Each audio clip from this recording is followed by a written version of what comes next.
wabarakatuh. Alhamdulillah wassalatu wassalamu ala asyrafil anbiya wal mursalin wa ala alihi wa ashabihi ajma'in wa la hawla wa la quwata illa billahil aliyyil azim. Allahumma shalli wa sallim ala sayyidina Muhammadin abdika wa rasulika nabiyil ummi wa ala alihi wa sahbihi wa sallim tasliman katsira amma ba'd.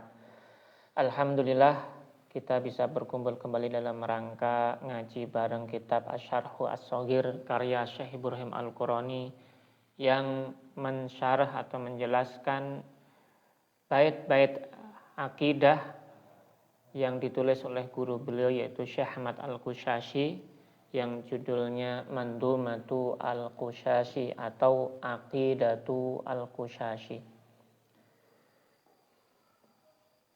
Untuk itu marilah kita mulai acara kita pada kesempatan malam hari ini dengan membaca li hadratin Nabiyil Mustafa Muhammadin sallallahu alaihi wasallam wa li jami'i ikhwanihi minal anbiya wal mursalin wa li sahabati ajma'in wa li baiti thayyibin wa li jami'il salihin bi kulli makan lahum minna jami'an. Al-Fatihah. Bismillahirrahmanirrahim.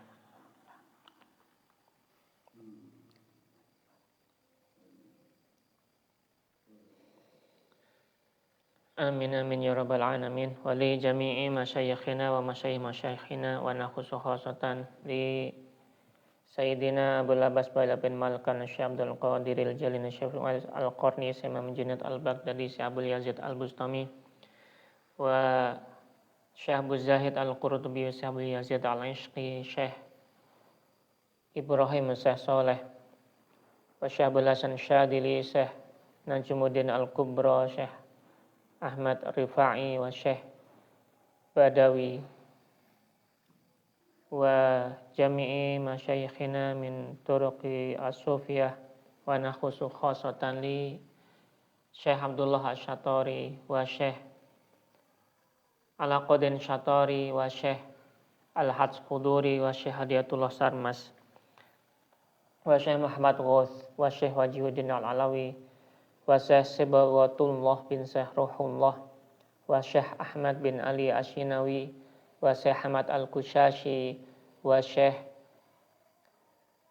Ibrahim Al-Qurani wa Syekh Abdul Rabb Al-Fansuri Al-Jawi wa Syekh Abdul Muhyi wa li jami' silsilati tariqah Syatariyah bi Nusantara wa bi Indonesia minhum Syekh Kiai Haji Nurul Islam wa Kiai Haji Al-Maghfurlah Diyauddin Kuswandi wa Mbah Yai Abdul Haris wa Mbah Yai Nur Warji wa Kiai Haji Ade Nasihul Umam wa li jami'i masyayikhina wa masyayikhina fi hadhihi at-tariqah wa jami' turuqi sufiyah minha tariqah qadiriyah, tariqah naqsyabandiyah, tariqah ishqiyah, tariqah histiyah, tariqah hamdaniyah, tariqah idrisiyah, tariqah syaduliyah, tariqah akmaliyah wa li jami'i awliya salihin rijalan wa nisaan ahyan amwata fi masyarikil ardi wa magharibiha bahriha wa bariha wa nakhusu khasatan li mu'allifi hadzal kitab Syekh Ahmad Al-Qushayri wa Syekh Ibrahim Al-Qurani wa jami'i silsilati hadzal kitab wa muridihim wa talamidihim wa masyayikhihim wa man tasaba ilaihim lahum minna jami'an. Al-Fatihah. A'udzu billahi minasy syaithanir rajim. Bismillahirrahmanirrahim. Alhamdulillahirabbil alamin arrahmanir rahim maliki yaumiddin. Iyyaka na'budu wa iyyaka nasta'in ihdinas siratal mustaqim siratal ladzina an'amta 'alaihim ghairil maghdubi 'alaihim waladdallin. Amin. Kita lanjutkan kembali pembacaan dari kitab Asy-Syarhu Ash-Shaghir karya Syekh Ibrahim Al-Qurani. Pada kesempatan yang lalu sudah kita singgung tentang 7 macam sifat-sifat pokok dari Allah Subhanahu wa taala yang merupakan sifatul qadimah. Sifat Al-Qadim dari Allah yang berjumlah 7 yang kita sudah sebutkan sebelumnya, yaitu Al-Hayatu wal-Ilmu was-Sam'u wal-Basaru wa iradatun wa qudratun wal-Kalam. Di mana para anbiya diceritakan sebelumnya para anbiya wa rusul sudah sepakat tentang adanya sifat-sifat tersebut, khususnya bagi orang-orang yang menggunakan cahaya akalnya tentu akan memahami sifat-sifat tersebut. Untuk itu kita lanjutkan kembali. Syekh Ibrahim Al-Qurani meneruskan kemudian bahwa di samping para anbiya itu sudah bersepakat adanya sifat-sifat yang diungkapkan tadi, khususnya sifat kalam ya.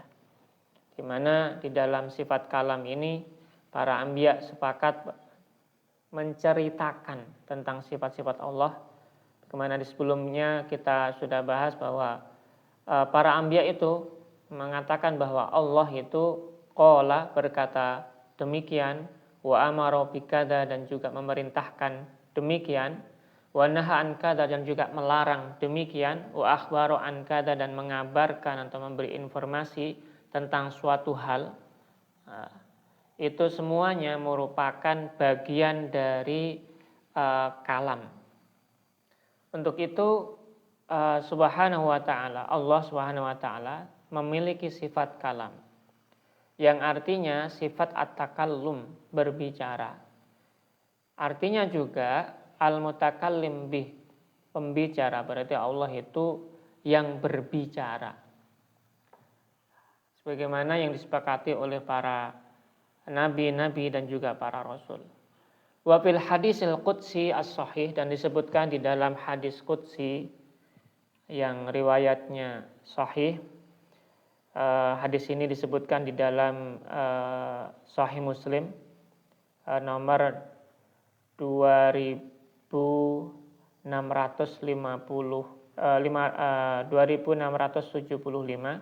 yang bunyinya adalah ana inda dhanni 'abdi bi wa ana ma'ahu idza dzakarani fa in dzakarani fi nafsihi dzakartuhu fi nafsi. Ana inda dhanni 'abdi bi, aku berdasarkan prasangka hambaku terhadapku. Wa ana ma'ahu idza dzakarani, dan aku bersamanya, senantiasa bersamanya jika dia mengingatku atau berzikir tentangku atau mengingatku. Fa in dzakarani fi nafsihi, apabila dia hambaku itu mengingatku di dalam dirinya, fa dzakartuhu fi nafsi, maka aku pun mengingatnya di dalam diriku. Ini di dalam hadis qudsi riwayat Sahih Muslim diungkapkan hadis semacam ini. Dan Syekh Ibrahim Al-Qurani mengatakan dalam kitab ini, wa fihi dalilun aidan ala anna lil haqqi subhanahu kalaman nafsiyan. Hadis ini menunjukkan atau memberi bukti, dalil bahwa subhanahu wa ta'ala, Allah subhanahu wa ta'ala itu memiliki kalam nafsi, kalam diri. Kalau diungkapkan kalam nafsi itu diterjemahkan secara harfiah kalam diri. Namun sekali lagi pengungkapan kata diri ini tidak boleh sama sekali disamakan dengan diri manusia. Nafsun yang dimaknai seperti nafsun manusia, tidak sama sekali. Nah, di dalam ungkapan ini bahwa Allah Subhanahu wa ta'ala itu memiliki kalam nafsi, yang artinya bimakna sifatu at-takallum wa bimakna al-mutakallim bihi, yang makna kalam nafsi tadi itu adalah sifat takallum, berbicara, sifat untuk berbicara, atau makna lainnya adalah al-mutakallim bih, yang berbicara dengannya. Kama anna fihi dalilan ala anna lil abdi aidan kalaman nafsiyan bil maknayaini. Ini juga menunjukkan bahwa hamba itu juga memiliki kalam nafsi dengan dua arti tadi, sebagai sebagai pembicara atau yang berbicara, atau juga takallum, sifat berbicara. Wala hajata ila da'wal musyakalah fi idhafati nafsi ila Allah ta'ala fi hadzal hadis wala fi qaulihi ta'ala hikayah an Isa alaihi salatu wassalam, dan tidak perlu kita permasalahkan, tidak perlu membutuhkan suatu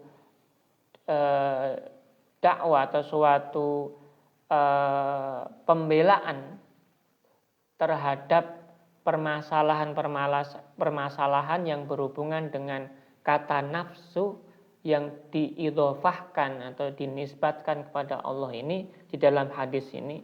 Karena sekali lagi kita pahami di dalam rambu-rambu dalam memahami sifat-sifat Allah, bahwa Allah itu sifat-sifatnya, apabila sifat itu mirip dengan sifatnya manusia atau hamba, maka sama sekali tidak boleh disamakan.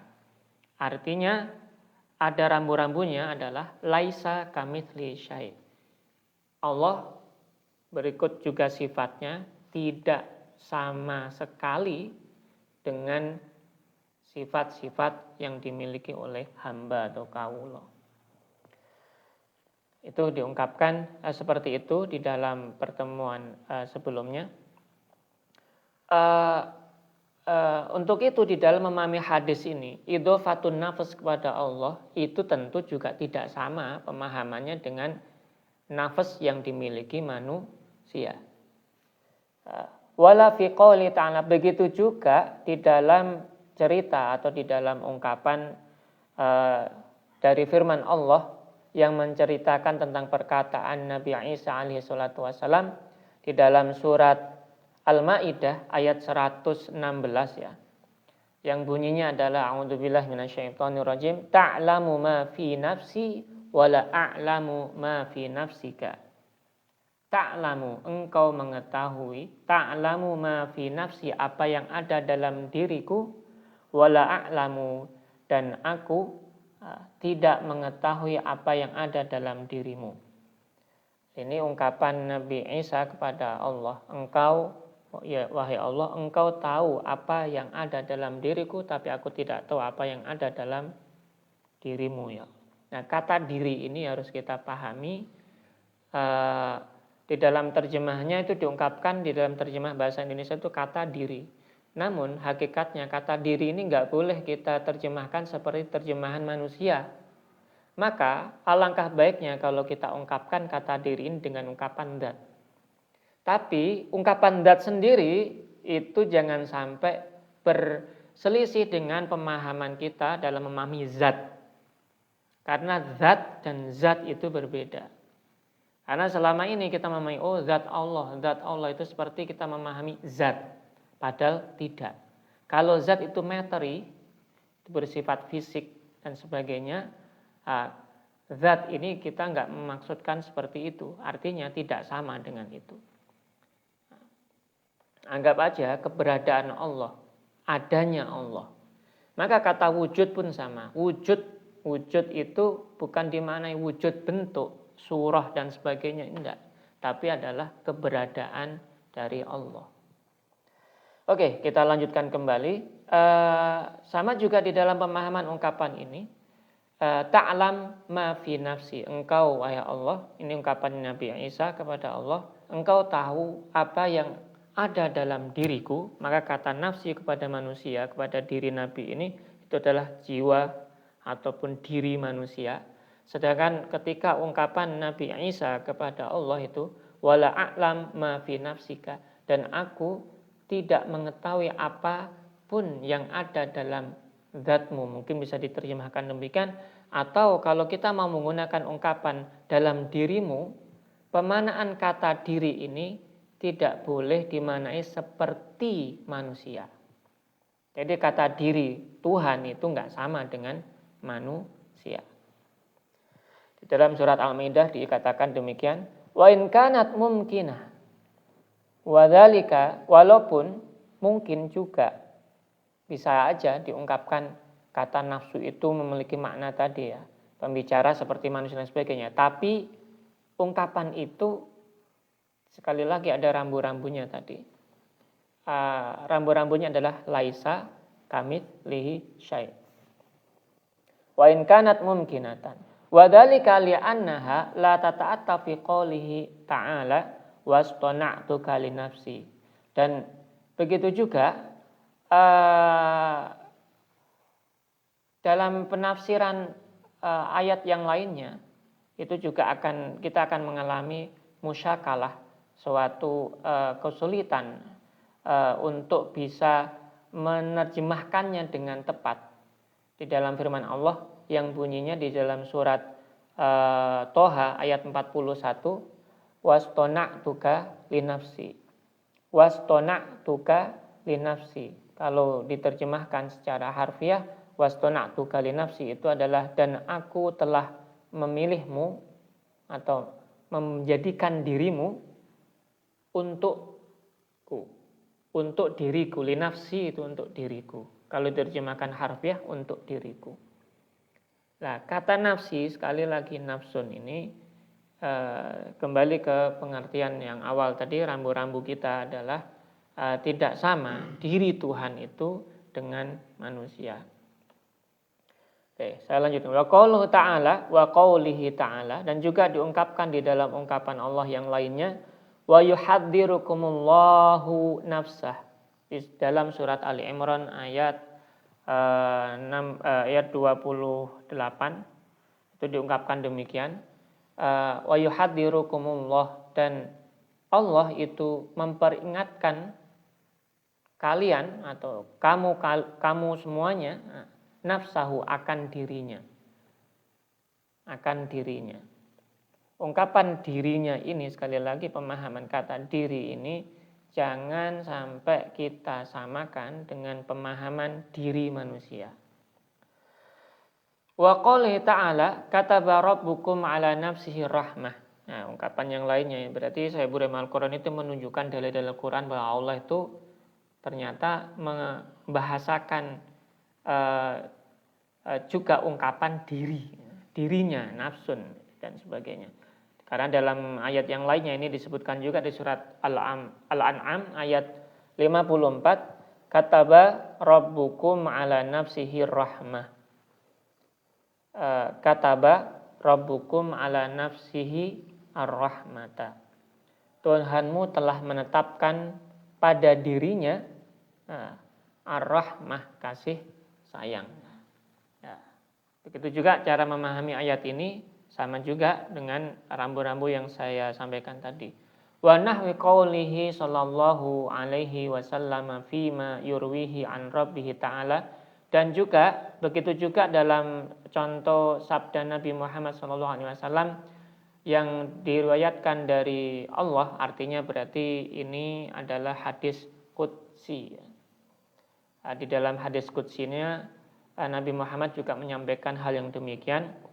Ini kalau nggak salah di dalam riwayat hadis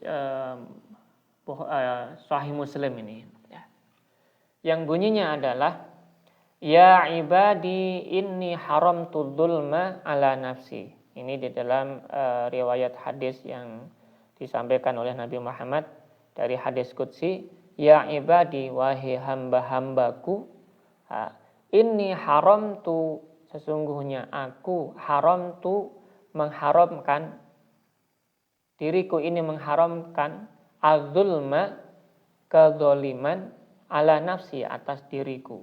Sekali lagi ungkapan atas diriku itu, pemahaman kata diriku itu juga harus kita pahami dengan rambu-rambu yang tadi. Laisa kamitslihi syai', tidak sama diri Allah dengan manusia. Wa qaulihi sallallahu alaihi wasallam, dan juga sabda Nabi Muhammad sallallahu alaihi wasallam yang lainnya, anta kama athnaita ala nafsik. Anta, engkau wahai Allah, kama athnaita, sebagaimana engkau memuji atau sebagaimana pujianmu, ala nafsika, atas dirimu. Wa qaulihi subhanallah radhiya nafsah. Subhanallah radhiya nafsah. Ini juga ungkapan yang lain. Subhanallah radhiya nafsah itu maha suci Allah dia yang meridhoi dirinya. Ya, kata-kata itu juga kita harus pahami, radhiya nafsahu itu dengan rambu-rambu yang tadi.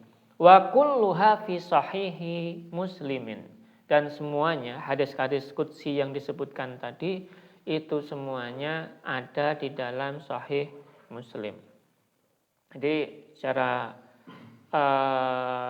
secara ilmiah Syekh Ibrahim Al-Qurani ini berupaya untuk membuktikan bahwa dalam hadis-hadis itu Allah itu mengungkapkan ungkapan-ungkapan tentang dirinya. Berarti Allah itu berbicara, yang berbicara. Tapi sekali lagi ungkapan, berbicara dan sebagainya itu jangan sampai disamakan dengan manusia. Serta ketika Allah membahasakan tentang dirinya, kata diri sendiri itu juga jangan disamakan dengan diri manusia. Kama fi Fathil Bari, sebagaimana juga disebutkan, diterangkan di dalam syarahnya Sahih, yaitu kitab Fathul Bari karya Syekh Ibnu Hajar Al-Asqalani. Fal aula, yang utama adalah itlaquha 'ala Allah. Ya, kita memaknainya, kemutlakannya ya semuanya kepada Allah, atas Allah, ala iradati makna yaliqu bi jalali dzatillahi, dengan makna yang sesuai dengan keagungan zat Allah.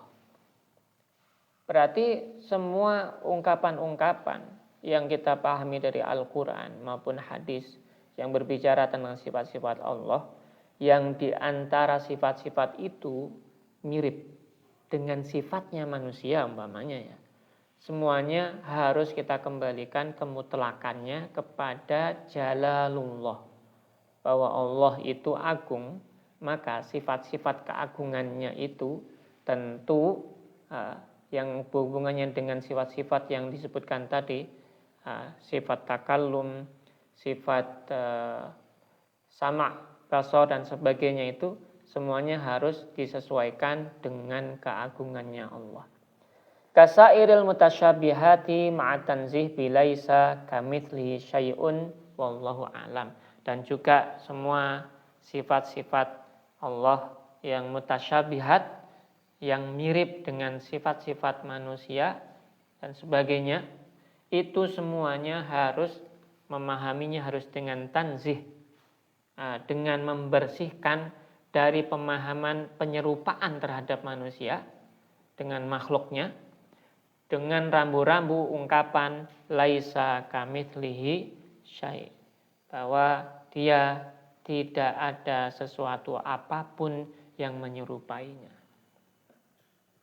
Wallahu a'lam, dan Allah Maha mengetahui apa yang dikehendakinya. Baik, akan saya lanjutkan kembali di dalam ungkapan yang lainnya. Fal makna al-awwal lil haqqi sifatun azaliyah. Maka makna yang pertama yang diungkapkan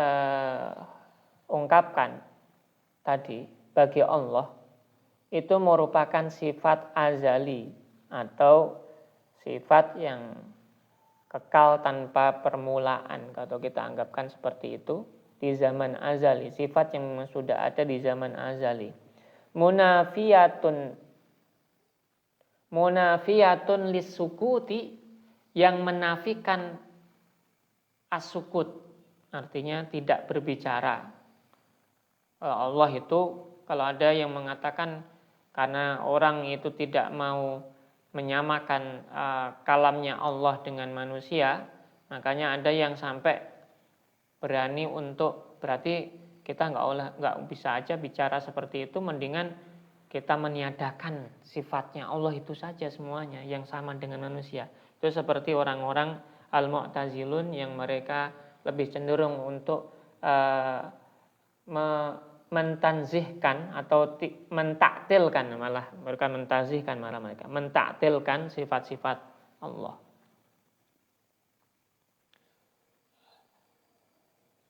Dari pemahaman ini kita pahami bahwa semua sifat-sifat yang diungkapkan yang pertama tadi itu merupakan sifatun azaliyah, kekal tanpa permulaan, munafiyatun lisukut, yang menafikan ketidakbicaraannya Allah atau kesunyian, wal afat al batiniyah, dan cacat-cacat batin. Laisa min jinsil huruf wal alfat aslan, yang mana bukan seperti atau berbentuk huruf maupun alfat pada dasarnya, pada pokoknya. Artinya ungkapan Allah itu, kalamullah itu pada hakikatnya lal huruf walal alfat, tidak huruf maupun tidak lafat seperti yang diungkapkan manusia. Wa hadhihi sifah wahidatun bidzat yata'addadu ta'alluqatuha hasba ta'addudil mutakallim bihi minal kutubi al-munazzalati wa ghairiha. Dan sifat-sifat ini wahidatun, satu, bidzati, pada zatnya, ya ta'addadu ta'alluqatuha, namun beragam keterkaitannya, ya, hasba ta'adudil mutakallim bihi, sesuai dengan beragamnya hal yang dibicarakan. Minal kutubil munazzalati wa ghairiha, baik pada kitab-kitab atau kitab-kitab suci yang diturunkan dan selainnya. Wa inna makanat azaliyatan, dan sifat ini bersifat azali. Bersifat azali. Li'anna naqlas sahih bal al-mutawatir qad dalla ala ittisafil haqqi biha wa kulli ma yattasifu al-haqqu bihi minas sifatil haqiqiyah fahuwa azaliyun li'annahu kamal. Karena dari dalil-dalil yang sahih diungkapkan dari Al-Quran maupun dalil-dalil selain Al-Quran tadi, al-hadis dan sebagainya, itu sudah menunjukkan, memberitahukan kepada kita bahwa Allah Subhanahu wa ta'ala sendiri juga mensifati dirinya dengan sifat-sifat yang sebenarnya. Untuk itu sifat-sifat ini pada hakikatnya, kebenaran sifatnya bagaimana, itu sebenarnya sifatnya adalah azali. Li'annahu kamal, karena semua hal yang bersifat seperti itu tadi yang berhubungan dengan Tuhan itu merupakan kesempurnaan, yang tidak ada nukson, tidak ada kekurangan maupun cacat dan sebagainya. Wal kamal dzatiyunil haqqi wa dzatu wajibatul wujud. Sedangkan kesempurnaan itu merupakan zat yang memang dimiliki oleh Allah, atau hal yang memang melekat dalam zatnya Allah. Wa dzatu wajibatul wujud. Sedangkan zat Allah itu merupakan yang wajib wujud adanya.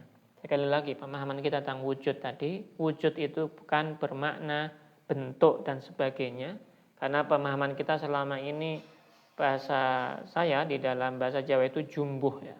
Kalau dalam bahasa Indonesia itu mungkin agak mix atau miskonsepsi dengan kata rupa dan sebagainya. Padahal kata wujud itu maknanya adalah keberadaan. Artinya keberadaan Tuhan itu merupakan keberadaan yang mutlak, yang wajib adanya, yang memang menjadi, kalau di sini kita anggap aja wujud, wajibatul wujud, wujud yang wajib ada. Saya bahasakan wujud yang wajib ada saja kan dengan istilah ini, tapi pemahaman kata wujud tadi kembali ke ungkapan sebelumnya tadi. Merupakan kesempurnaan yang memang sudah melekat pada zatnya Allah yang memang wajib wujud adanya. Fakamalatuha al-haqiqiyah kulluha azalih, dan semua sifat-sifat kesempurnaan Allah itu semuanya adalah bersifat azali, alias bila nihayah. Sebenarnya kalau kita pahami azali itu bila nihayah, sebenarnya tidak ada akhirnya, tidak ada permulaannya, tidak ada akhirnya. Wa wuqu'u dzikrihi ta'ala lil 'abdi juz'an li dzikril 'abdi iyyahu al hadis bil ittifaq. Dan adanya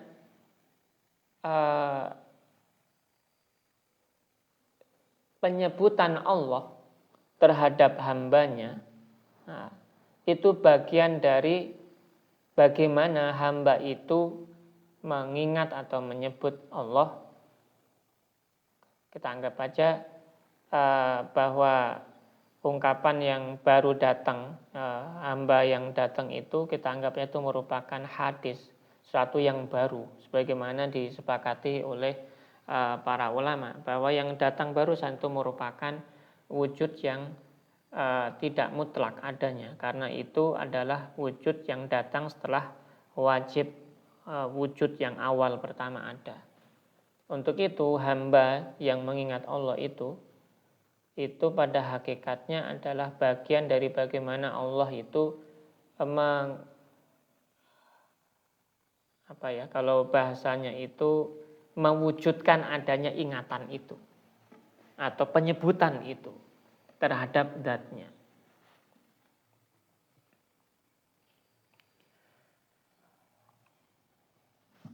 Inna ma yastalzimu hudud ta'alluqi dzikri bil ma'na al-masdari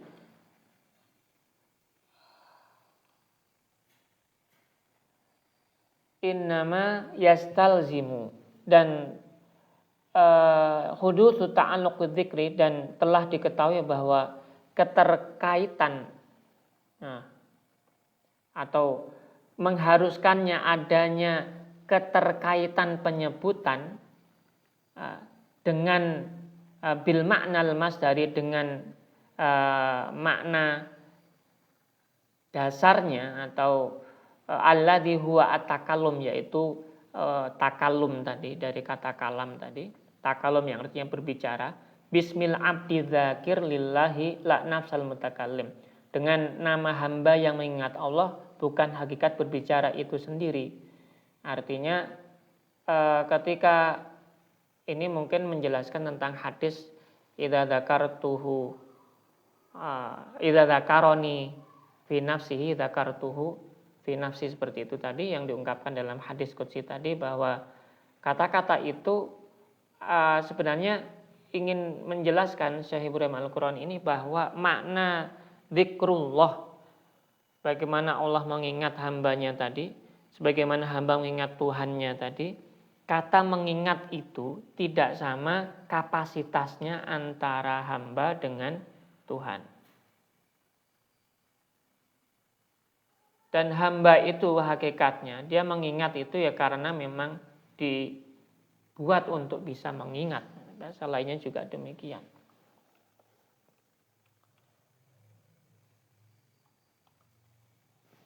Wa minal ma'lumi anna ta'alluq minal umuri nisbiyah wa tajadduduha lillahi ta'ala mimma ittafaqa lil uqala kafatan.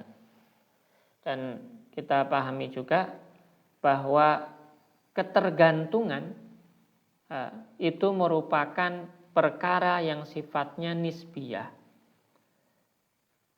Artinya kalau nisbiyah itu berarti harus ada sambungannya, harus ada sandarannya.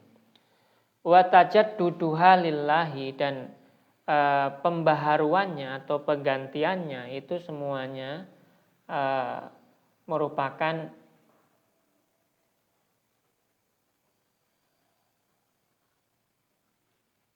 wa tajadduduha lillahi, dan pembaharuannya atau bagaimana terbarunya hal-hal tersebut milik Allah, mimma ittafaqa bihi ittafaqu alaihil uqala, sebagaimana yang disepakati para ulama ahli akal atau orang-orang yang berakal, kafatan secara keseluruhan, kama hakahu fil mawaqif, sebagaimana yang diungkapkan dalam kitab Mawaqif, itu merupakan hal yang kalau hal yang sifatnya baru ini dinisbatkan kepada Allah, itu merupakan hal yang muskil, yang tidak mungkin bagi orang-orang yang berakal. Mungkin kalau kita bisa pahami demikian. Untuk itu menisbatkan sifat ketergantungan kepada Allah itu tidak masuk akal, karena Allah itu adalah zat wajibul wujud yang memang mutlak adanya, segala hal bergantung padanya, bukan Allah yang menggantung atau bergantung kepada selainnya. Maka ungkapan mengingat, ini tadi kembali ke ungkapan hadis tadi itu, mengingat Allah, mengingat ketika hambanya itu, bukannya Allah yang tergantung hambanya, itu bukan hakikatnya. Ya, hamba itu bergantung kepada Allah. Tapi ungkapan ini kita pahami jangan sampai dengan pemahaman kita sebagai manusia, oh berarti Allah bergantung dengan manusia. Kalau Allah bergantung dengan manusia, kembali ke pemahaman para ukola tadi, orang yang berakal tadi, berarti Allah masih bersifat baru, hadis, karena bergantung, bukan mutlak berarti. Maka nggak bisa dipahami demikian. Untuk itu lebih selamatnya kita pahami bahwa ini bukan ketergantungan, yang tergantung justru manusianya. Untuk itu kata-kata ungkapan dzakar Allah itu tadi, bagaimana Allah mengingat hamba itu, mengingatnya itu semuanya kita ungkapkan dan kita pahami sesuai dengan keagungan sifatnya, bahwa Allah tidak sama dengan hamba dan Allah lah yang tempat bergantung hamba. Maka gimana cara memahaminya? Bukan bergantung pada hamba, ya bergantung kepada Allah. Berarti ketika seorang hamba itu mengingat Tuhan, itu berarti Allah yang menjadikan dia bisa ingat. Alias ya memang Allah yang membuat itu gitu loh. Allah membuat dia ingat, atau Allah yang sedang mengingat dia, maka dia jadi ingat Allah. Berarti manusia atau hamba itu yang bergantung kepada Allah, bukan hamba itu yang jadi gantungan Allah, tempat bergantungnya Allah. Oh, kalau dia berzikir maka Allah ingat dia, enggak begitu. Itu seakan-akan kita membuat sifat bergantung kepada Allah, dan itu tidak boleh. Nah, itu bagi orang berakal seperti itu. Fala iskalah, dan itu tidak ada kemuskilan di dalamnya kalau kita bicara tentang hal-hal yang diungkapkan tadi, bahwa yang semuanya itu yang dinisbatkan kepada Allah harus dengan rambu-rambu raisa kamislihi syai', dan juga dengan ungkapan keitlakan bahwa kemutlakan bahwa sifat-sifat Allah harus dipahami dengan keagungan Allah, keagungan dzatnya. Seperti itu.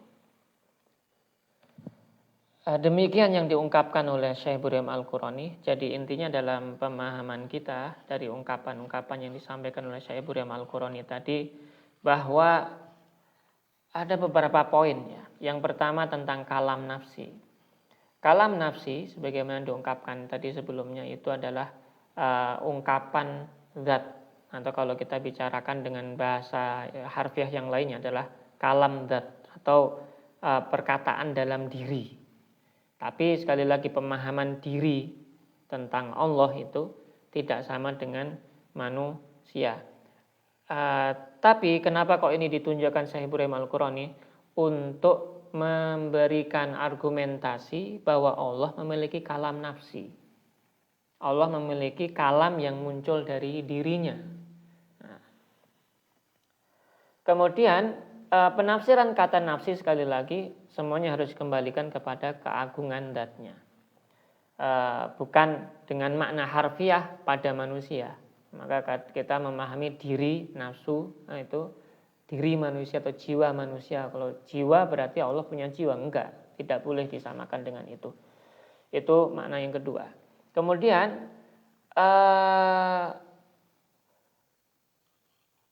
tidak boleh penyamaan atau memberikan penyamaan makna terhadap sifat-sifat Allah yang mutasyabihat disamakan dengan sifat-sifat manusia. Harus dengan rambu-rambu laisa kamitslihi syai'. Itu dimaknai dengan prinsip tanzih. Jadi dalam memahami sifat Allah harus menggunakan tanzih. Laisa kamitslihi syai'. Tanzih itu mensucikan zatnya dari semua penyerupaan dengan makhluk. Sebagaimana juga diterangkan tadi tentang hadis-hadis dzikir dan sebagainya itu bagaimana praktek dalam memahami sifat-sifat Allah Subhanahu wa taala. Dan mudah-mudahan dengan apa yang diterangkan oleh Syekh Ibrahim Al-Qurani ini kita mendapatkan beberapa pencerahan ataupun pemahaman tentang sifat-sifat Allah sehingga menjadikan kita semakin bertambah imannya, bertambah pemahamannya dan bertambah ilmunya. Minimalnya dari ilmu yakin bisa menjadi ainul yakin sehingga nanti bisa mencapai hakul yakin. Wallahu a'lamu bishawab. Wallahu muwaffiq ila aqwamit thoriq. Wal 'afu minkum. Mohon maaf atas segala kekurangan dan kekhilafan. Assalamualaikum warahmatullahi wabarakatuh.